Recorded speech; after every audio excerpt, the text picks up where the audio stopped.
Salut à tous, c'est Tristan et bienvenue dans ce nouvel hors-série de Pimp ta boîte. Aujourd'hui, épisode un peu particulier parce qu'on va parler matériel et pas figurine.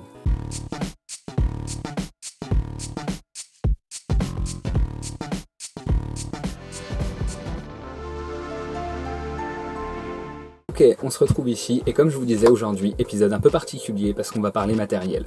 Je vais vous présenter à peu près ce que j'utilise, ce que je pense de ce que j'utilise, vous conseiller sur des premiers achats au cas où vous seriez tenté de vouloir vous y mettre, et je vais essayer de vous aiguiller au mieux sur des budgets les plus restreints possibles pour se faire plaisir sans non plus se ruiner si votre but c'est pas de partir dans une grande peinture et une grande passion de peinture de figurines. Encore une fois, c'est que mon avis, c'est des choses que j'utilise, que j'ai testé ou pas. Quand j'ai pas testé, je vous le dirai. Comme vous m'avez demandé dans les commentaires quelques conseils pour commencer, pour les pinceaux, quelle peinture choisir, comment faire, et bah j'y réponds cette fois-ci, je sais, j'aurais dû la faire avant, je suis un petit peu en retard, mais mieux vaut tard que jamais. Une vidéo de l'été, ça me paraissait un sujet tout à fait sympa. Ok, donc on va commencer par partir sur la base de la base de la base, à savoir la sous-couche. De ce que je comprends, vous êtes globalement des peintres de figurines de jeux de société, à savoir que vous peignez des figurines, vous voulez en tout cas, si vous regardez ça, peindre des figurines qui sont déjà prémonté. Donc je vais passer à l'as sur tout ce qui est montage, soclage, découpage, tous ces trucs là. On passe de côté. Je pars du principe que vous achetez des jeux de type à zombicide avec beaucoup de figurines qui sont déjà montées, déjà moulées, qui sont plutôt propres en termes de moulage d'ailleurs. Donc on va partir tout de suite sur les bases de peinture. La première chose qu'il faut vous savoir, c'est qu'il faut sous-coucher vos figurines. Vous ne pouvez pas partir, je le dis dans mes vidéos, vous ne pouvez pas peindre une figurine qui n'est pas sous-couchée. Donc il va vous falloir une bombe de sous-couche. Les bombes de sous-couche, il en existe un nombre de marques, mais laissez tomber. Là d'emblée, tout ce que je peux vous conseiller là tout de suite maintenant, c'est de surtout pas acheter les bombes low cost du commerce. Les bombes de peinture acrylique de Cultura qui sont à 2, 3, 4, 5 euros la bombe, vous oubliez. C'est des peintures qui sont très bien pour taguer un tissu, pour des manifs, pour ce genre de choses. Ça coûte rien, c'est parfait. Pour des figurines, vous oubliez. Ça marche pas du tout. C'est granuleux, c'est pas fin, c'est pas fait pour en fait, tout simplement. Donc ce que vous pensez gagner en argent, en fait, vous le perdez largement en qualité. Et je ne peux pas vous conseiller ça, c'est pas possible. J'ai quelques exemples à vous proposer, deux principalement que j'utilise, qui sont le Chaos Black de chez Citadel Game Workshop et le Matte Black de chez Army Painter. Ça, c'est les deux que j'utilise principalement, pour leur qualité et pour leur prix. Le Chaos Black est à quelque chose comme 13,50 la bouteille, enfin la bombe, et le Matte Black, lui, il est à 11,99, donc 12 je crois, ou un truc comme ça. La différence de prix est minime, mais après à ça vont s'ajouter les frais de port ou ce genre de choses, et la difficulté de les trouver. Game Workshop, ça vient d'Angleterre, en ce moment avec le Brexit c'était compliqué, on n'arrivait pas à avoir des bombes, les magasins n'étaient pas livrés, bref c'était une merde. Donc j'ai dû me rabattre sur du Army Painter. C'est comme ça que je suis venu à les utiliser.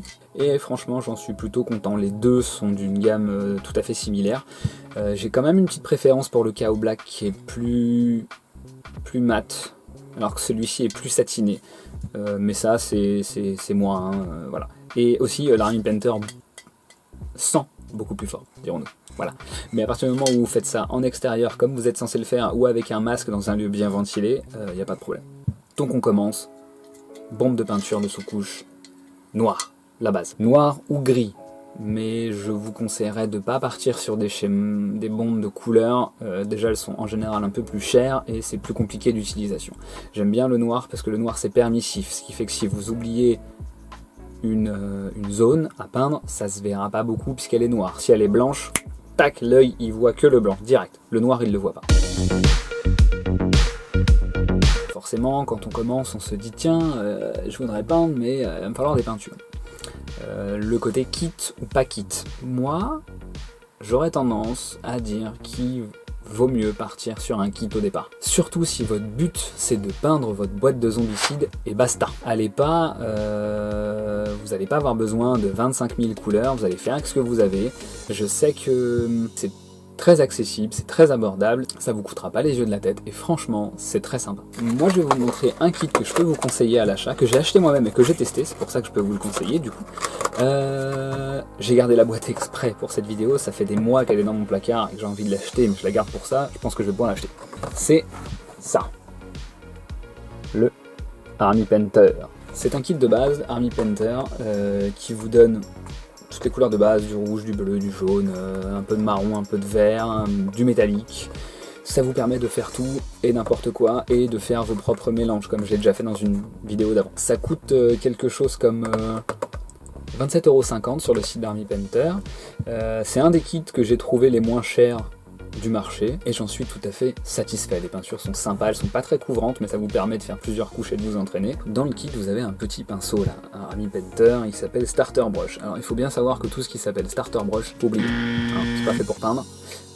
C'est du cadeau bonus en plus des peintures, hein, voilà. Celui-là je m'en suis jamais servi parce que vu de sa teneur en poil et de son aspect général, je pense qu'en très peu de temps il va décéder. Celui-ci là. Starter Brush. D'ailleurs on peut pas les acheter, hein, ils sont fourniqués dans les kits ceux-là. Par contre il peut servir tout à fait pour faire des petits détails, les yeux, ce genre de choses. Ça c'est très bien, ça les abîme pas beaucoup de peinture, pas beaucoup d'utilisation, c'est nickel. Je vais beaucoup parler d'Army Painter parce que je suis en train de découvrir leur gamme et que j'aime pas mal, mais après il y a tout ce qui est Vallejo également, qui sont très bonne facture. Le Green Stuff World qui est en train de sortir ces kits de peinture qui sont très sympas aussi, que j'utilise, et une petite marque française histoire d'être chauvin, du Prince Auguste. Prince Auguste, je sais pas s'ils font des kits, j'imagine qu'ils le font, je me suis pas renseigné. J'ai un petit peu de leur peinture, elles sont très sympas. Et ils ont des teintes que nous on trouve pas spécialement ailleurs. Essayez de pas trop partir sur des gammes de peinture différentes. Après, avantage inconvénient de cette chose-là. Je vais le mettre en parallèle avec le leader aujourd'hui du marché dans le domaine qui est Game Workshop. Leurs kits de peinture sont un petit peu plus chers et bien souvent il y a des figurines qui sont vendues avec. C'est très thématique. Ils ont un kit tout fait avec des couleurs de base, une couleur or, une couleur métal, un petit peu comme ça, qui est à 35 € sur leur site, sans les frais de port bien sûr. Donc voilà, le kit est un peu plus cher, je crois qu'il y a un petit peu plus de couleurs à l'intérieur, mais il y a aussi des outils dont vous n'aurez pas forcément l'utilité. Mais je vous le propose quand même parce que les peintures Game Workshop sont d'une qualité assez exceptionnelle, le seul problème c'est les pots. Et c'est là que je vais vous présenter les pots. Je prends deux choses au hasard. Là on a le jaune du kit d'Army Painter et là on a un Zamedi Desert du kit. Bon c'est pas du kit mais c'est du Game Workshop. Voilà, ça c'est des pots Team Game Workshop, il n'y a que eux qui les font parce que mon dieu ces pots c'est une horreur. Les peintures qui sont dedans sont géniales mais les pots c'est une horreur, ils ferment pas bien, la petite languette qui est à l'intérieur. Je sais pas si vous la voyez là, voilà, là vous voyez bien, il y a de la peinture partout, j'ai beau, et pourtant je suis quelqu'un qui prend soin de ses peintures. Hein. Celui-là ça fait un petit bout de temps, je l'ai nettoyé un peu dans les creux, mais les peintures vont dans les creux, c'est pas très hermétique, ça sèche, c'est une horreur. Par contre cette petite languette elle est très pratique parce qu'elle vous permet d'utiliser la peinture sans avoir de palette, on y reviendra après. Ça pour moi, c'est le genre de flacon, c'est le must du must, mais ça vous oblige à avoir une palette, c'est du flacon compte-goutte. Donc vous posez une goutte sur votre palette, fini, vous le fermez, il n'y a pas de problème, vous économisez de la peinture, c'est très pratique, ça se range plus facilement. Franchement c'est super, moi j'attends qu'une chose, c'est que Game Workshop change leur packaging et passe sur ce genre de choses. Malheureusement je suis pas le seul à attendre, mais toujours pas fait. Après avoir parlé des kits, on va être obligé de parler de ce qui vous intéresse, j'ai l'impression, presque le plus, parce que c'est ce qui va vite coûter cher et qui va s'abîmer. Autant la peinture, ça se consomme, si vous faites gaffe, ça dure longtemps, un pot de peinture, 17 ml, vous les utilisez pas comme ça. Hein. Autant là, on va partir sur des choses un petit peu chères et qui s'abîment vite si on n'en prend pas soin. Je veux savoir, bien sûr, parler des pinceaux. Grande question que les pinceaux. Les pinceaux, vous pouvez les prendre en unité ou vous pouvez les prendre par kit. Pour ce qui est de l'utilisation que je prévois que vous en ayez, à savoir peindre une boîte de jeux de société quelconque, je pense qu'un kit c'est pas mal. Pareil que pour les peintures, vous avez tout dedans, vous n'avez pas à vous prendre la tête, pas à faire de recherche. Army Painter propose un kit sympa qui s'appelle Most Wanted Brush Set. Il est sur leur site à eux, il y a dedans 3 pinceaux, un petit pour faire des brossages à sec, un moyen à pointe fine avec un réservoir pour faire vos trucs, vos couches de base quoi, et un petit pour faire des détails. En plus, il faut savoir que du coup, si vous prenez le kit de peinture plus le kit de pinceau, vous allez avoir le starter brush qui peut vous servir à remplacer le petit, si vous... voilà, qui peut vous servir à vous dépanner. Ce kit est à 18,99 €, ça fait en gros 19 € plus 27,50 €, voilà, ce qui fait qu'on arrive sur un petit budget de 45 € à peu près. Ce qui est pas si mal, franchement c'est pas cher par rapport à ce que ça coûte quand vous commencez à mettre le nez dedans. Hein. Ça c'est ce que je peux vous conseiller pour commencer. Si vous voulez pas partir sur un kit parce que vous connaissez pas, j'aime bien les pinceaux Game Workshop parce que ils sont pas d'une grande qualité mais en même temps ils sont pas chers et ils résistent bien dans le temps. Il me semble que c'est un mélange entre c'est un mélange entre des poils naturels et des poils synthétiques. Voilà, c'est un mélange de poils naturels et de poils synthétiques qui fait qu'il vieillit assez bien. Celui-là, ça fait un bon moment que je m'en sers, bon bref. Ce que je peux vous conseiller pour commencer si vous partez sur Game Workshop, c'est ils ont les séries, leurs pinceaux sont classés par série, à savoir ceux qui mettent les bases, ceux qui mettent les éclaircissements, ceux qui mettent les pinceaux dry, c'est-à-dire pour les brossages à sec. Ils ont plein de gammes de pinceaux comme ça. Moi, ce que je peux vous conseiller, c'est de partir sur un base M et un layer M. Le base M, c'est une petite spatule qui est très pratique, j'en ai plus là parce que j'ai éclaté le dernier, et un dry S. Avec ça, vous serez tranquille, vous aurez un pinceau pour vos bases qui soit assez gros pour avoir une facilité d'application de la peinture qui va pas vous emmerder avec des petits pinceaux à mettre 2 heures à faire quoi que ce soit. Un layer M, histoire d'avoir une pointe fine pour pouvoir faire vos détails et quelques éclaircies assez facilement. Et un dry S, à savoir un petit pinceau de brossage à sec qui vous permettra de faire des petits éclaircies facilement comme je vous ai montré dans la vidéo sur le loup. Pour ceux qui ne savent pas ou qui voudraient avoir des renseignements, je vous invite à aller la voir. J'ai fait un petit loup entièrement en brossage à sec avec un seul pinceau. C'est très facile, très rapide, ça marche pour toutes les figures. On est à peu près sur 6,50€ le pinceau de base ou de layer que je vous propose là. Et un tout petit peu plus de 5€ pour le dry, ce qui fait qu'on est sur 12, 17 avec les centimes, on est sur 18€ les 3 pinceaux. Vous voyez, on retombe à peu près sur nos pattes avec le kit Army Painter qui était à 19€. Pour globalement la même chose, hein. Un pinceau de base, un pinceau de brossage et un pinceau de détail, c'est la même chose. Ça, c'est ce qui me paraît être le minimum pour commencer sans se surcharger. Vous allez rapidement vous rendre compte de si ça vous plaît ou pas de peindre, si vous avez envie d'y passer du temps ou pas. Si vous n'avez pas envie d'y passer plus de temps que ça vous aura pas coûté grand chose, ça vous aura permis de faire votre boîte, vous serez content. Et en même temps, vous n'aurez pas dépensé des fortunes dans des pinceaux que vous allez éclater, parce que quand on n'a pas idée de comment on entretient un pinceau, en fait c'est assez laborieux. Il faut en prendre soin, il faut faire attention, il faut pas laisser sécher la peinture dessus, il faut le rincer souvent à l'eau claire, après chaque session le laver avec un savon spécifique ou du liquide vaisselle, mais plutôt les savons spécifiques. Les peintures acryliques ça attaque beaucoup le poil, bien plus que le reste. Bref, c'est compliqué mine de rien.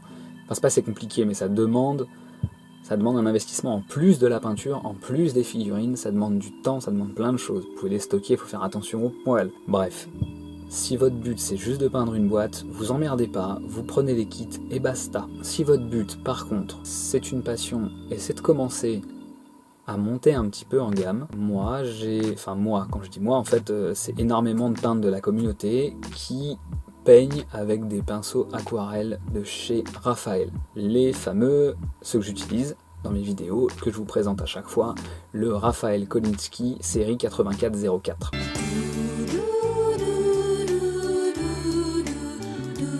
On est sur du pinceau un petit peu plus coûteux, hein, parce que moi celui que je vous conseillerais de prendre c'est au moins une taille 1 et une taille 0. Le taille 1 est à 12,20€ unité, hein, bien sûr, et le 0 est à 10,90€. Donc tout de suite, vous voyez, on est quasiment du simple au double par rapport au pinceau Army Painter et au pinceau Game Workshop. Mais en même temps, on arrive sur des qualités qui sont assez exceptionnelles, c'est du poil de martre, et c'est de cela surtout qu'il faut faire très attention parce qu'ils s'abîment très vite, et une fois qu'ils sont abîmés, c'est compliqué de les récupérer. Voire impossible en fonction de la tête du pinceau, quoi. Une fois que la pointe est morte, elle est morte. Ça, c'est les pinceaux que j'utilise moi, mais c'est parce que je peins énormément et que je m'applique dans mes peintures et que je cherche à produire un travail d'une qualité un peu au-dessus par rapport à du tabletop classique pour jouer comme ça vite fait avec des figurines peintes.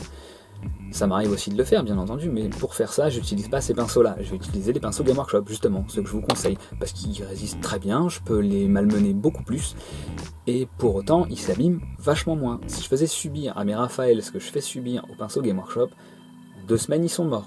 On récapitule. Si votre but, c'est de faire une boîte ou 2, max, de figurines, partez sur un set de base. C'est un très bon starter, ça vous ruinera pas et vous serez pas déçu de la qualité du truc. Et puis si jamais vous le fumez en 2 boîtes, c'est pas grave, ça vous aura coûté même pas 20 balles. Voilà.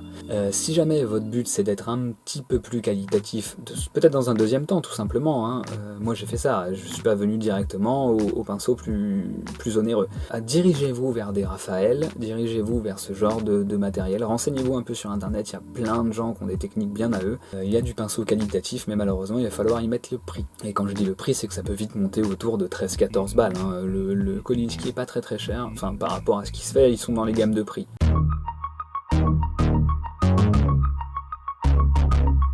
La palette, la grande question. le truc qui divise la communauté, c'est palette humide ou pas palette humide. C'est vraiment pain au chocolat ou chocolatine, quoi. C'est un truc, personne n'est d'accord, et je trancherai pas ici, bien entendu, vous imaginez bien. Moi je dis que c'est à l'appréciation du peintre, déjà, et surtout à l'utilisation que vous avez de votre peinture. Parce que si vous peignez une fois toutes les semaines, c'est pas la peine de prendre une palette humide. Oubliez ça. La palette humide, ça sert à des gens comme moi, qui vont peindre plusieurs fois par jour, ou alors plusieurs jours de suite. Le principe de la palette humide, c'est d'humidifier votre peinture à travers une membrane. C'est une éponge avec une membrane, vous posez la peinture dessus, et en fait, par capillarité, l'eau va monter dans la peinture, ce qui fait que la peinture va pas sécher. Et ce qui fait que d'une séance sur deux, vous êtes capable de récupérer, s'il y avait assez de peinture, la peinture ne sèche pas, et vous êtes capable de récupérer les mélanges que vous aviez fait avant. C'est extrêmement pratique pour des gens comme moi, quand on n'a pas envie de gâcher trop de peinture et qu'on a fait un peu n'importe quoi, voilà, ou qu'on n'a pas eu le temps de finir. Mais pour des gens qui peignent une fois par semaine ou une boîte et basta, c'est tout à fait superflu, ça va vous coûter de l'argent pour rien. C'est joli, c'est pratique, ça se range bien, mais ça va vous coûter de l'argent pour rien. Du coup, moi ce que je peux vous conseiller plutôt, c'est de partir sur les palettes sèches. C'est des blocs qui se vendent en magasin de Beaux-Arts, ce sont des blocs de palettes, de feuilles de papier, mais c'est du papier spécial, hein, sur lesquels vous venez déposer de la peinture directement, et puis une fois que la feuille elle est pleine, ou à la fin de votre session, vous jetez la feuille, et il y en a, c'est des blocs de je sais pas combien de feuilles. C'est quelque chose de très utilisé dans le milieu. Les vidéos de peinture de Game Workshop à l'époque de Duncan Jones, il peint avec ça lui. Il n'a pas de palette humide, il vous montre directement dessus. Parce que forcément, il utilise des produits que Game Workshop vend. Donc je crois que c'est, sur le site de Game Workshop, c'est 8€ le pack, et après dans tous les magasins de Beaux-Arts vous allez trouver. Pour moi c'est indispensable, surtout si vous utilisez les kits de peinture Army Painter, parce que comme c'est des flacons compte-gouttes, vous allez avoir besoin d'un récipient dans lequel le mettre, ou une feuille, tout simplement. Mais il va vous falloir quelque chose, parce que vous ne pourrez pas prendre directement dans le trou. C'est pas possible. C'est pas fait pour. C'est là où Game Workshop se démarque un petit peu grâce à leur pot de peinture, qui ont cette fameuse languette ici qui nique le pot de peinture, mais qui permet d'avoir un petit réservoir de peinture et d'aller le chercher avec le pinceau, et c'est tout.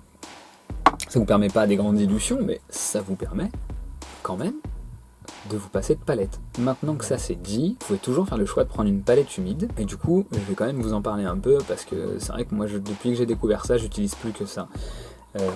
Dans le commerce, vous en trouvez des toutes faites qui sont très bien. Moi j'ai la Red Grass, c'était un peu le leader du truc, mais aujourd'hui tout le monde en fait. Army Painter en fait, Green Stuff World je crois en fait, Game Workshop dans mes souvenirs n'en fait pas. Moi c'est le petit modèle, c'est celle-ci. C'est la Red Grass, celle-là. C'est la première. Comment ça fonctionne?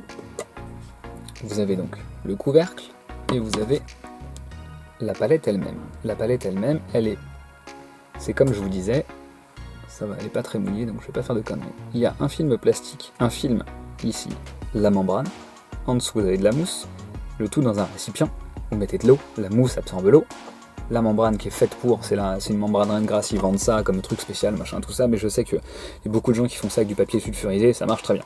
Ce qui est très bien là-dedans, c'est que c'est refermable, il y a des joints en caoutchouc, paf, ça s'est fermé, ce qui évite que ça sèche. Ça vaut son prix, et c'est gadget. Et j'ai acheté ça parce que justement c'est gadget et que j'en avais envie. À un moment j'ai craqué, mais pendant des années je me suis pas servi de ça. Et je sais qu'il y a énormément de gens qui n'utilisent pas ce genre de matériel et qui les font eux-mêmes. À savoir, ils prennent un tupperware, ils foutent d'une mousse d'éponge en dessous, de l'eau par-dessus, une feuille de papier sulfurisé, ça marche très très bien. J'ai fait ça pendant longtemps, dans un tupperware qui se refermait, qui s'ouvrait comme un livre, un peu profond. J'avais mis un chiffon à microfibre, un truc qui garde bien l'humidité, un bibet d'eau, autour ou par-dessus une feuille de papier sulfurisé, et le récipient étant hermétique, ça marchait mais très très bien. Les palettes humides homemade fonctionnent aussi bien que les palettes humides qui sont prévues pour ça. Ils sont fabriqués pour ça. Après, on n'est pas sur les mêmes qualités de finition, l'objet est moins joli, forcément, mais ça peut vous permettre d'économiser de l'argent et pourtant d'avoir une palette humide chez vous si vraiment ça vous intéresse. J'ai fait le tour de ce que j'avais envie de vous présenter aujourd'hui. Ce que je vais faire, c'est vous faire un petit résumé assez rapide de ce qu'il vous faut. Et de l'argent que ça va vous coûter, surtout. Histoire d'avoir à peu près une idée de ce que ça peut vous coûter d'investir un minimum pour peindre vos figurines. La bombe de sous-couche Army Painter à 12 €. Derrière, le kit de pinceau Army Painter à 18,99 €, donc on va dire 19 €. Ensuite, le kit de peinture Army Painter à 27,50 € et la palette sèche de feuilles à 8 €. On est sur un total, en gros, si j'enlève les centimes, tout ça, de 66 €. Ça reste un petit budget, surtout si vous n'avez pas spécialement envie de continuer, mais en même temps, ça vous coûte pas grand chose par rapport à ce que ça va vous apporter, parce qu'une figurine peinte sur le champ de bataille, c'est cool, mais en plus peinte par vous, c'est la fierté, quoi. Vous sortez le machin, les enfants ils kiffent, c'est la fête. Franchement, après vous êtes trop fiers, c'est génial, moi j'adore. Ensuite on peut partir sur la version Full Game Workshop que je peux vous proposer, c'est-à-dire la bande de sous-couche de Chaos Black à 13,50 €. Ensuite, il propose pas de kit de pinceaux déjà tout fait, donc les 3 pinceaux que je vous avais donnés, le Base M, le Layer M et le Dry Brush S, ça fait à peu près 18-19 € avec les centimes, tout ça. Le kit de peinture de Games, il est à 35 €, c'est le kit sans figurine. Ah, donc il y a plus de peinture mais il n'y a pas de figurines à l'intérieur, parce que de toute façon vous n'en aurez pas l'utilité des figurines, étant donné que vous ne pourrez pas les jouer dans vos jeux de société, puisque les échelles sont bien plus grosses, surtout en ce moment ils ont augmenté encore les échelles. Et ils vendent eux aussi leur palette à 8 €. Voilà, donc là on est un petit peu plus cher, le seul truc c'est que du coup on est à 75,76 € par là, 75-76, quelque chose comme ça, mais là-dedans vous avez en plus donc la pince de modélisme, et vous avez bien sûr un starter brush dans le set, mais bon il est encore pire presque, et vous avez aussi un débarbeur qui vous permet de lisser les lignes de moulage de vos figurines. Ça peut servir, surtout si vous voulez plus tard vous lancer dans du montage de figurines, ce sera indispensable. Voilà, ça c'était les 2 starter kits que je pouvais vous présenter. Ensuite vous pouvez rajouter des choses à ça, on peut toujours rajouter des choses, c'est très pratique. Vous rajoutez une palette humide qui va vous coûter à peu près 20-25 € à la place des 8, vous montez un petit peu. Vous pouvez toujours rajouter des choses pratiques, qui sont gadgets, mais qui franchement, une fois que vous avez commencé à vous en servir, c'est difficile de vous en passer, ce genre de choses. Les poignées de modélisme, ça c'est très pratique, c'est la poignée Game Workshop, elle est très bien, elle est faite pour les tailles de socle entre 25 et 40, celle-là je crois, c'est la petite version, ça coûte 9 €. Elle a plus cette tête là aujourd'hui, elle est un peu différente, ça c'est les vieilles. Ça c'est une figurine sur un socle de 40, et là je suis au max de ce que je peux faire. C'est très pratique, parce que ça vous permet de caler vos bras sur le bureau, tac, de caler votre main dessus et de peindre directement, ce qui fait que vous tremblez moins, vous êtes plus précis, franchement, moi j'adore ça. Je sais que y a des gens qui utilisent des vieux pots de peinture aussi. Ils se font leur petit truc eux-mêmes, ils prennent des vieux pots de peinture qui sont morts ou qui n'ont plus rien dedans, ils mettent de la pâte à fixe dessus et paf, ils collent la figurine dessus sur la pâte à fixe avec son socle. Ça marche aussi très bien, hein, c'est juste que c'est un peu moins ergonomique, c'est pas fait pour être utilisé à pleine main parce que c'est des petits trucs, mais ça marche tout à fait. Hein. Bon, prenez n'importe quoi, à partir du moment où c'est cylindrique et que c'est pas très grand, tout fonctionne. Hein. Vous pouvez tout faire vous-même, avec un peu d'imagination, tout faire vous-même. Donc vous voyez ça, votre peinture homemade, avec votre petite palette humide que vous faites vous-même, vous réduisez les coûts déjà. C'est le meilleur rapport qualité-prix que je peux trouver aujourd'hui, que j'ai trouvé aujourd'hui, pour vous, pour l'utilisation que j'imagine que vous en avez. Après, n'hésitez pas dans les commentaires à me dire ce que vous pensez de cette vidéo. Est-ce que j'ai oublié quelque chose? Si vous voulez que j'insiste dans une prochaine vidéo sur un aspect particulier que je pourrais développer. Mais si vous avez des questions sur les pinces, sur les pinceaux un petit peu plus, sur les bombes de peinture, savoir comment les utiliser, à quoi ça sert, ce genre de choses, je peux toujours répondre. Je pense avoir été exhaustif, mais c'est certain que non, j'ai forcément oublié des choses. Et bah, merci à tous d'avoir suivi cette vidéo. Elle est maintenant terminée, j'espère qu'elle vous aura été utile. N'hésitez pas à vous abonner à la chaîne So Many Bits, à lâcher un pouce bleu et à laisser dans les commentaires vos avis sur cette vidéo, ça m'aide beaucoup. Moi je vais vous laisser là et je vais vous dire à bientôt pour la prochaine vidéo.